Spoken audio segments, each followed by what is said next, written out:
अस्सलाम वालेकुम my dear students. इससे पहले हम लोगों ने सॉल्व किया था न्यूटन का फर्स्ट इक्वेशन ऑफ मोशन, जो वेरी इंपॉर्टेंट है, हर साल एग्ज़ाम में आ सकता है। न्यूटन्स का first equation, second and third equation of motion.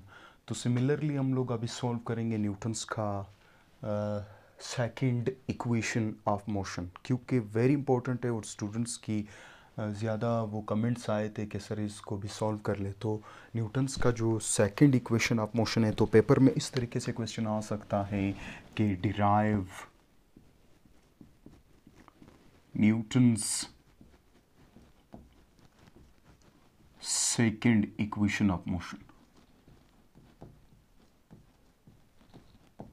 Second equation of motion, तो इसी को सॉल्व करेंगे।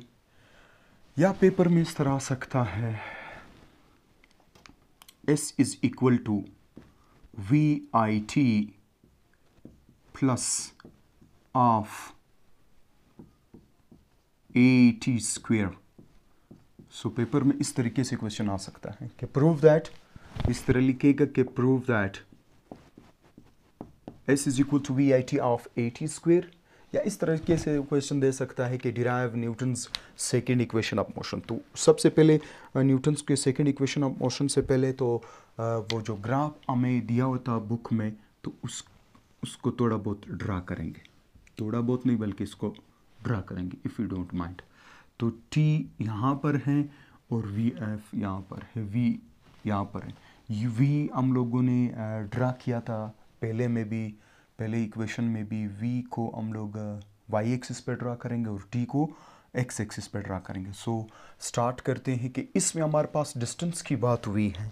सो डिस्टेंस की बात हुई है तो हमारे पास वही ग्राफ है, लेकिन उसके अंदर कहानी थोड़ी बहुत चेंज करेंगे। कंसीडर करते कोई बॉडी है, वो मूव कर रहे हैं इनिशियल वेलोसिटी वी आई से फ्रॉम पॉइंट ए और पहुंच चुकी है पॉइंट बी तक। With respect to time velocity में चेंज आ रहा है, तो इसलिए ये जो स्लोप ऑफ लाइन है ये gives the acceleration of that body. So ये जो स्लोप ऑफ लाइन है वो हमें एक्सेलरेशन प्रोवाइड करता है। अगर मैं इसको डॉटेड लाइन से शो कर लूँ इस तरीके से, डॉटेड लाइन से, तो हमारे पास ये वाली डायग्राम बन जाएगी। और इसको अगर मैं डॉटेड लाइन से शो कर लूँ, क्योंकि वाई एक्सिस पे हम लोगों ने वेलोसिटी लिया था, तो इस पॉइंट बी पे ये बॉडी पहुंच चुकी है, तो इसकी वेलोसिटी हमारे पास वी एफ बन जाती है। यहाँ पर क्योंकि हम लोगों ने बात लिखा था पिछले केस में भी कि हमारे पास इसको हम लोगों ने ओरिजिन पे लाना है, तो ओ से लेकर ए तक ये इनिशियल वेलोसिटी वाला रीजन है। तो जब उसको हम लोगों ने यहाँ से, तो इसको भी हम लोग डॉटेड लाइन से ड्रा करके यहाँ तक, यू कैन से कि ओरिजिन से हम लोगों ने स्टार्ट लेना है, बीट से नहीं। तो इसलिए इस ग्राफ को हम लोग क्या एक्सटेंड करके ओरिजिन पे लाएंगे। ठीक है, बस ये बात जहन में रखना। ये अगर हमारे पास ओ से लेकर डी तक की हमारे पास टाइम है, तो ये वाली जो ऊपर वाली पोर्शन है ये भी हमारे पास टाइम टी बन जाएगा। ठीक है, यहाँ से ओ से लेकर ए तक ये हमारे पास इनिशियल वेलोसिटी है, तो सी डी या डी से लेकर सी से लेकर डी तक ये भी हमारे पास इनिशियल वाली रीजन है। लेकिन यहाँ पर ये वाली सिचुएशन जिसके पिछले केस में था, इसकी अभी हमारे पास वैल्यू मौजूद है।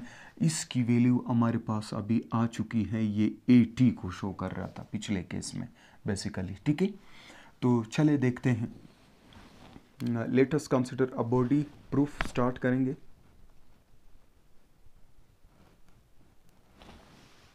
The speed time graph shows the speed या वेलोसिटी टाइम ग्राफ भी कहते हैं। ठीक है, द स्पीड टाइम ग्राफ या the velocity time graph shows the time graph shows the total distance s covered by a body।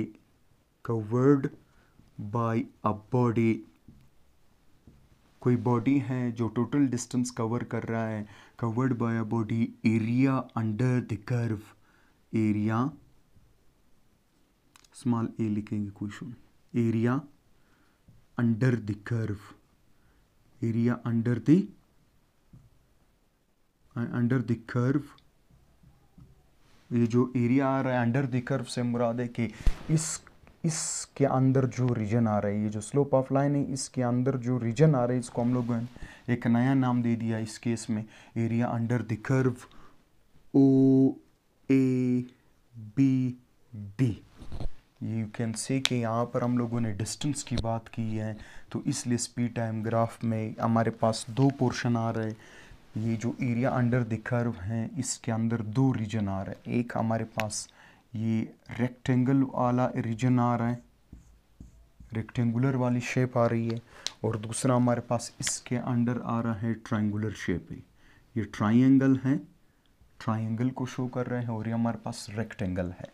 तो यहाँ पर लिखेंगे total distance S, total distance S, ये जो टोटल डिस्टेंस एस है वो equal to area under the curve which is equal to, किस तरह, total distance S covered by a body, total distance, ये जो टोटल डिस्टेंस एस है वो equal to area under the curve, area under the curve, ये जो area आ रहा है under the curve, you can say ये शेडेड एरिया आ रहा है, area under the curve which is equal to area under the curve O A B D का नाम दे देते हैं, ओ ए बी डी, ए सी इसके बीच में आ रहा है, ठीक है। ये जो एरिया आ रहा है टोटल डिस्टेंस एस बेसिकली वो किस चीज़ की इक्वल है, हमारे पास एरिया जो अंडर द कर्व आ रहा है, दो एरिया हमारे पास आ रहा है, दो रीजन है, एक है हमारे पास रेक्टेंगल वाला और दूसरा रीजन है ट्रायंगल वाला। तो यहाँ पर मैं लिखूँगा जो टोटल एस हैं वो किस चीज़ की इक्वल हैं, वो हमारे पास दो एरिया आ रहा है, area of rectangle, area of rectangle plus area of rectangle नाम दे देते हैं कि क्या है, O A C D, O A C D plus दूसरा एरिया आ रहा है हमारे पास area of triangle, area of triangle, triangle दूसरा एरिया आ रहा है ट्रायंगल, यहाँ पर थोड़ा जगह दे दे, ए बी सी नाम दे देते हैं, ठीक है। एक नज़र में कैमरा देख लूँ, बिल्कुल एडजस्ट। यहाँ पर हमारे पास जो टोटल डिस्टेंस एस आ रहा है, मैंने कहा था एरिया अंडर द कर्व, ये जो टोटल डिस्टेंस है इसके अंदर हमारे पास दो रीजन आ रहा है बेसिकली, एक रीजन है एरिया ऑफ रेक्टेंगल और दूसरा हमारे पास है ट्रायंगल। एरिया ऑफ रेक्टेंगल का फार्मूला था, आपने पढ़ा है, एरिया ऑफ रेक्टेंगल का फार्मूला था S is equal to area of rectangular का अपना मखसूस फार्मूला है, स्पेसिफिक फार्मूला है, वो पुट करेंगे, वो length multiplied by width, length multiplied by width, ठीक है।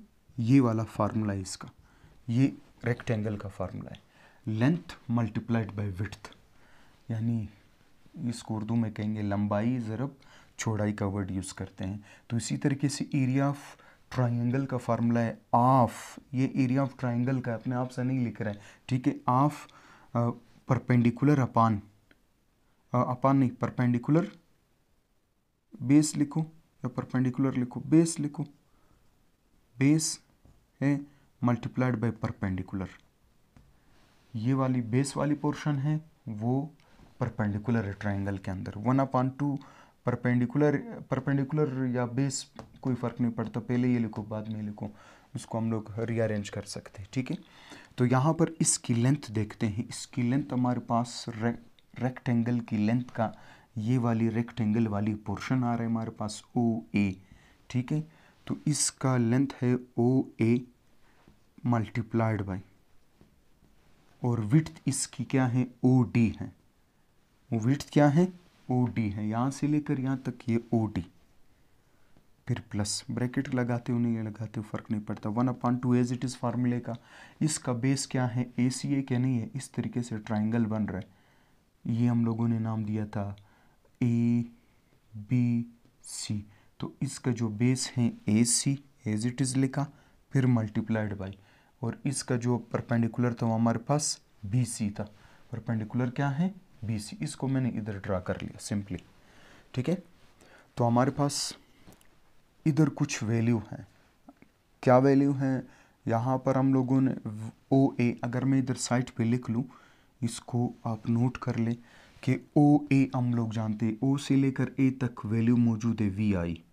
OA is equal to VI, value मौजूद है। इसी तरीके से O से लेकर D तक, O से लेकर D तक हमारे पास टाइम है, तो O से लेकर D तक वैल्यू है टाइम T। सिमिलरली इधर आते हैं AC, अगर ये T है तो ये भी T है, क्योंकि रेक्टेंगुलर ये दोनों आमने सामने वाले जो साइड्स हैं वो इक्वल हैं। तो AC हमारे पास है T। AC की जगह पे भी क्या पुट करेंगे? T, ठीक है। यहाँ पर जो BC वाली पोर्शन है, जो पिछले केस में हम लोगों ने कंसिडर किया था, अगर आपको याद है, देयरफॉर इस BC को हम लोगों ने लिखा था BD माइनस CD। तो BD की वैल्यू है VF माइनस, और CD के मतलब है VI। मैंने लिखा था यहाँ से लेकर यहाँ तक वैल्यू मौजूद है VF का, तो BC की जगह पे हम लोग ये चीज़ लिख सकते हैं। लेकिन हमारे पास, अगर आपको याद है, इस BC की value from Newton's first equation of motion AT भी लिख सकते हैं। अगर मैं इधर क्या कर लूँ, T अगर इधर मैं डिवाइड कर लूँ, और ये जो BC वाला पोर्शन है, इसको चल इधर मैं इसको मिटा देता हूँ।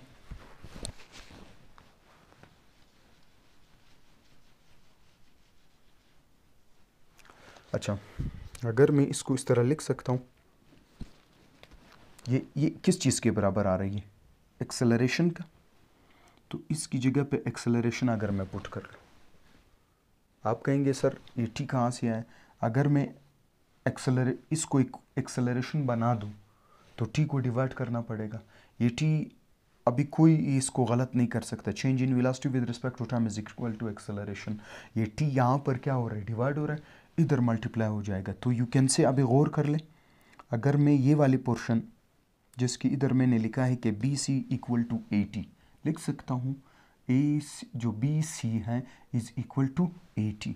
तो यहाँ पर भी कोई गलत नहीं कर सकता कि change in velocity with respect to time acceleration है। तो अगर मैं इसको हटा दूँ ये वाली, तो यही जो BC है वो VF माइनस VI की इक्वल है, और which is equal to AT। तो यू कैन से इस BC की वैल्यू मैंने क्या पुट करना है? AT। OA की जगह पे VI, OD की जगह पे T, AC की जगह पे BT, एंड BC की जगह पे मैंने ये वाला वैल्यू पुट करना है अकॉर्डिंग टू कंडीशन, क्योंकि मुझे AT चाहिए न्यूटन्स की इक्वेशंस में। सो पुटिंग द वैल्यूज, ये सारी वैल्यू उठा के इधर पुट करेंगे। S is equal to OA की जगह पे VI पुट किया। इसी तरीके से हमारे पास OD है, इसकी जगह पे T। अगर इधर देखा जाए तो ये वाली पोर्शन हमारे पास कंप्लीट हो चुकी है। फिर +1/2 एज इट इज़ लिखा। 8C, AC आप जानते हैं कि टाइम के इक्वल है, चले लिख लिया। इधर देखें हमारे पास BC आ रहा है, यू कैन से कि इधर है BC, इसकी जगह पे हम लोगों ने AT पुट करना है। सो मल्टीप्लाइड बाई 80। ABT है तो यू कैन से, अगर बेस से में पावर 8 करेंगे तो हमारे पास क्या होगा? इसकी वैल्यू यहाँ पर नज़र आ रही, ठीक। यहाँ पर हमारे पास क्या होगा? S is equal to VIT plus half AT square. तो हमारे पास ये थर्ड इक्वेशन प्रूफ हो चुकी है। तो इसी चीज़ को हम लोगों ने, आप क्वेश्चन में देख ले के प्रूव दैट, तो हेंस प्रूफ हम लोग ये बात जो रिक्वायरमेंट थी वो हम लोग प्रूफ कर चुके। So this is Newton's second equation of motion which is very important, आपके एग्ज़ाम के पॉइंट ऑफ व्यू से वेरी इंपॉर्टेंट है। इसकी प्रैक्टिस कर लें, और जो भी आपका जो क्वेरीज़ होगा, जो भी क्वेश्चन होगा, मुझे अपने कमेंट्स में ज़रूर आगाह कीजिएगा। Thank you so much. इसका स्क्रीनशॉट लेके इसकी प्रैक्टिस कर लें। Thank you.